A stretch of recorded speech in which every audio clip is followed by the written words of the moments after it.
의 편의가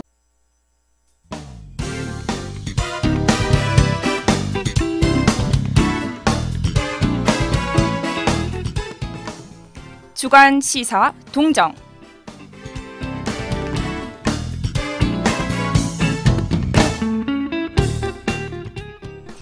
안녕하세요. 한 학기 동안 금요일 저녁 여러분과 주간 시사 동정을 함께할 아나운서 박소정입니다.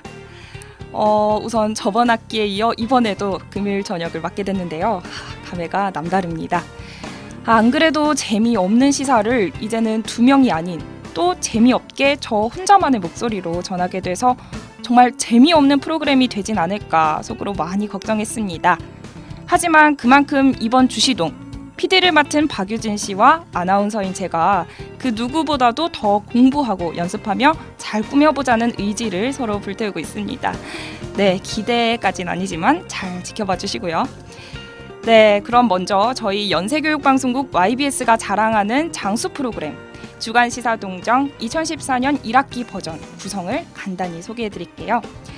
2014학년도 1학기 주간시사동정은 이전과 다를 바 없이 학내외 시사에 대해 다룰 거고요. 이전과 다르게 다소 사적이고 편파적인 멘트로 재미를 드릴게요. 앞으로도 쉽고 가볍게 들을 수 있는 시사 오디오 프로그램 주간 시사동정을 위해 더 노력할 것을 약속드리면서요. 오늘의 오프닝 노래 두 곡 듣고 올게요. 요즘 참 끌리는 노래죠. MC 스나이퍼의 봄이여 오라, 이어서 가인의 진실 혹은 대담.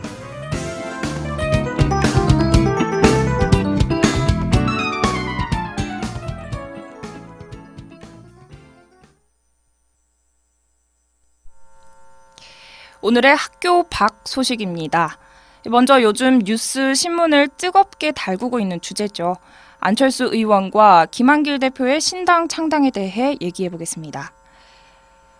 지난 2일 김한길 민주당 대표와 안철수 새정치연합 중앙위원장이 공동 기자회견을 열어 신당 창당을 선언했죠. 쉬는 날 집에서 컴퓨터 하다가 검색어 순위에 오른 것 보고 진짜 깜짝 놀랐는데요. 이 당일 기자회견에서 안철수 의원은 가장 이른 시일 내에 새정치를 위한 신당 창당으로 통합을 추진하고 이를 바탕으로 2017년 정권교체를 실현하겠다고 전했고요. 이어 김한길 민주당 대표는 이번 기초지방선거에 후보를 공천하지 않기로 결정했고 2017년 정권교체를 위해 어떤 선택이 필요한지를 고민한 결과라고 의견을 밝혔습니다. 물론 저는 정치에 대한 견문이 없어서 자세히는 모르겠지만요. 아마 여당이나 야당을 절대적으로 지지하는 소수의 사람들을 제외하면 거의 대부분의 사람들이 현재 대한민국의 정치 행태에 대해는 굉장히 불만족스러울 것 같습니다. 우선 2013년 연말에 이어 2014년 연초까지 연이어 들려오는 굵직한 사건들 때문에 국민들이 마음 편히 신문을 볼 수 있는 날이 몇 없었거든요. 제가 기억하는 것만 해도 철도 노조 파업 사건, 국정원 댓글 사건, 이석기 의원의 내란 음모 사건, 이렇게 세 가지나 되는데요. 사실 이렇게 현 정치인들에 대한 불신이 쌓여갈수록 내심 안철수 의원의 새 정치가 굉장히 솔깃했습니다. 정말 지금까지 없었던 새 정치를 하실 줄 알았거든요. 그런데 이렇게 돌연 합당 선언을 해버리다니 많은 분들이 적잖이 당황 혹은 실망하셨으리라 생각됩니다. 양당 체제를 비판해왔던 안 의원이 그 양당 중 하나인 민주당과 합당을 하겠다는 발표를 했다는 게 앞뒤가 안 맞는 말이죠. 약속을 지키는 정치를 중요시하고 이를 새 정치라고 이야기해왔던 안 의원이 되려 본인이 약속을 지키지 못한 꼴이라며 일각에서는 비난하고 있습니다. 그간 주장해왔던 새 정치가 도대체 무엇일까 하는 생각이 드는 시점입니다. 한편 국민과의 약속을 지키기 위해 기초공천을 폐지한다는 기존 입장에는 변함이 없음을 밝혔는데요. 비판받을 것을 알면서도 합당을 받아들였다는 점과 공천을 폐지하면 득표율에 있어서 손해를 볼 것을 알고 있었을 텐데도 약속 정치를 위해 실리를 버리고 명분을 챙겼다는 점에 있어서는 다소 긍정적인 평가를 내려보고 싶습니다. 물론 제가 바라던, 제가 상상하던 완벽한 새 정치는 아니었을지라도 국민과의 약속 이행을 위해 무언가 실행했다는 점은 높게 살만하다고 생각되는데요. 과연 이것이 약속 이행인지 아니면 야망을 위한 말장난일 뿐일지 여러분의 생각은 어떠실지 궁금합니다. 네, 이어 다음 소식은 KT 고객 정보 유출입니다. 어제 오후 핫토픽 키워드로 올라온 KT 고객 정보 유출. 다들 확인하셨는지 모르겠습니다.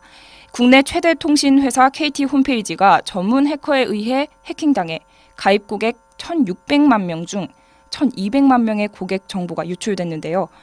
2012년 전산 시스템 해킹으로 고객 정보 870만 건이 유출된 전과가 있는 KT 입장에서는 2년 만에 겪는 또 한 번의 사건이네요.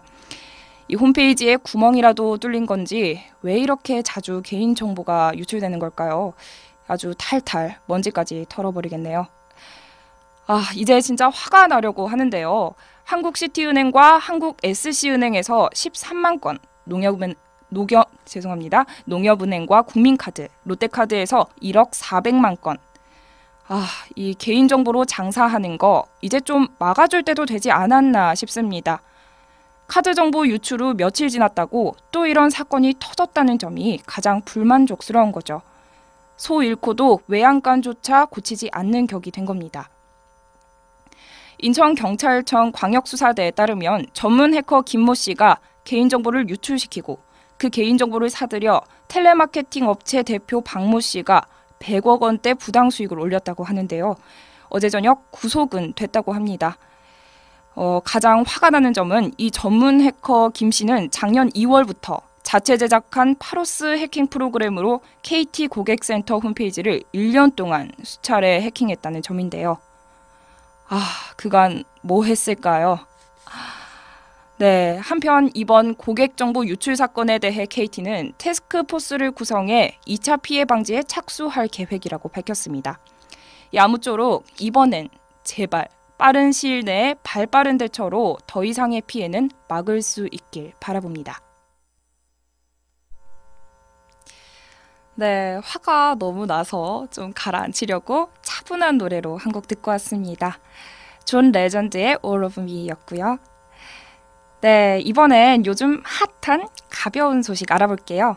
먼저 오늘 새벽까지도 검색어 순위에서 내려올 생각을 안 턴 김연아의 열애 소식입니다. 이 소치올림픽을 마지막으로 국민 여왕 피겨 퀸으로 자리매김한 김연아 선수가 어떻게 한국 돌아오자마자 깜짝 들켰네요. 이 상대는 고려대 출신의 아이스하키 선수 김원중 씨인데요. 상무 소속인 김원중 씨는 국가대표 상비군 자격으로 태릉선수촌에서 입촌 훈련을 하고 있지만 이 휴가를 이용해 서로 개인적으로 만났다고 알려졌습니다. 어제 낮까지만 해도 열애 설이었던 이 소식이 김연아 선수의 인정으로 어제 저녁 열애 소식으로 바뀌었네요.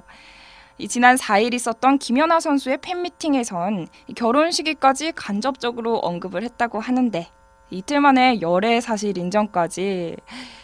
네, 더 충격적인 건 사귄 건 오래됐고 이미 빙상 쪽 사람들은 어느 정도 아는 이야기였다는 거.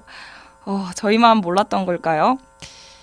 한편 김원중 선수의 후배로 추정되는 지인의 글을 살펴보니 김원중 선수 실제로 보면 굉장히 잘생겨서 연예인급이라고 하네요.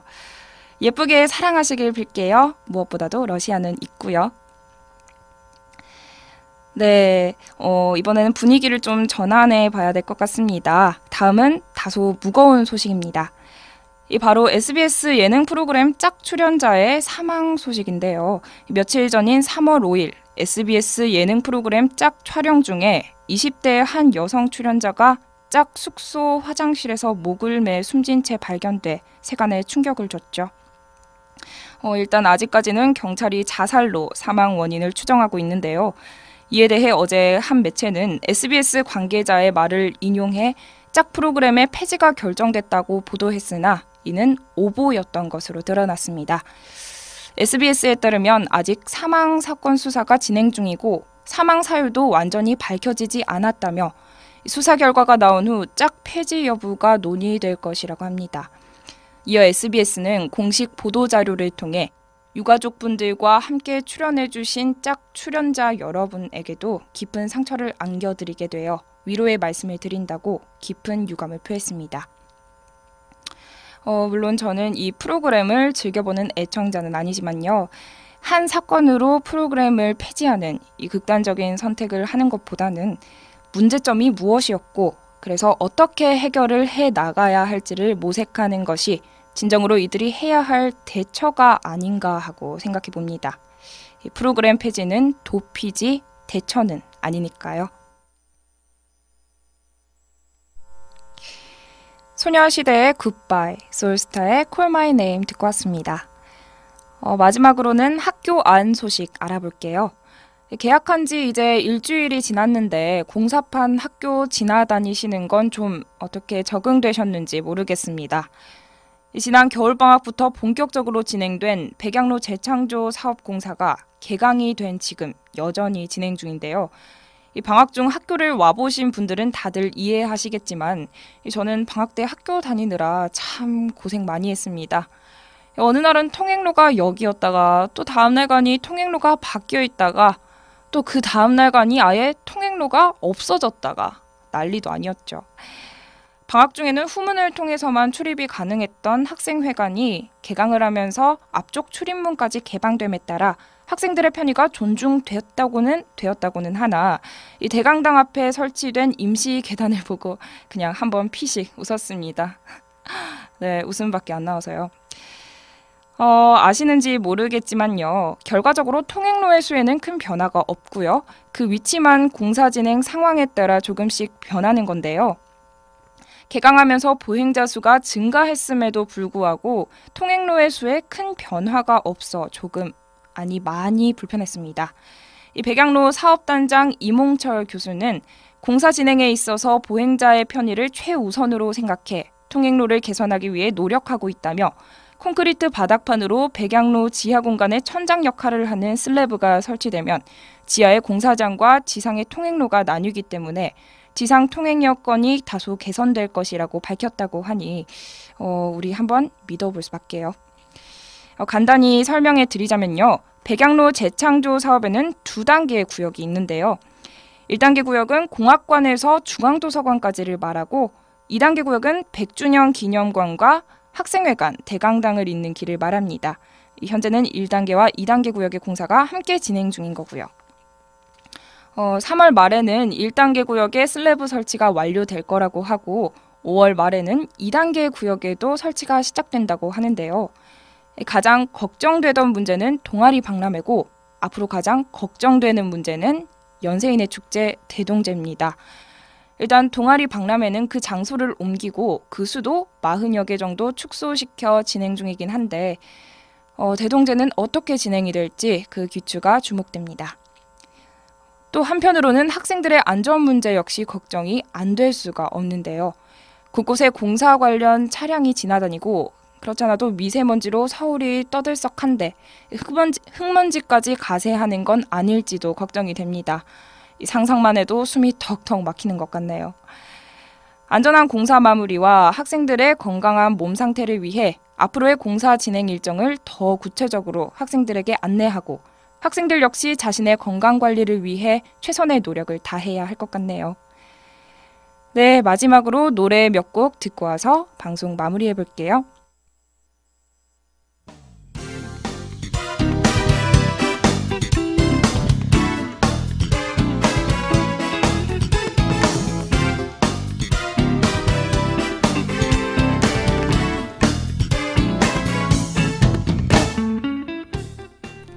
한 주를 마무리하는 금요일, 한 주를 돌아보는 저녁 방송 주간 시사 동정.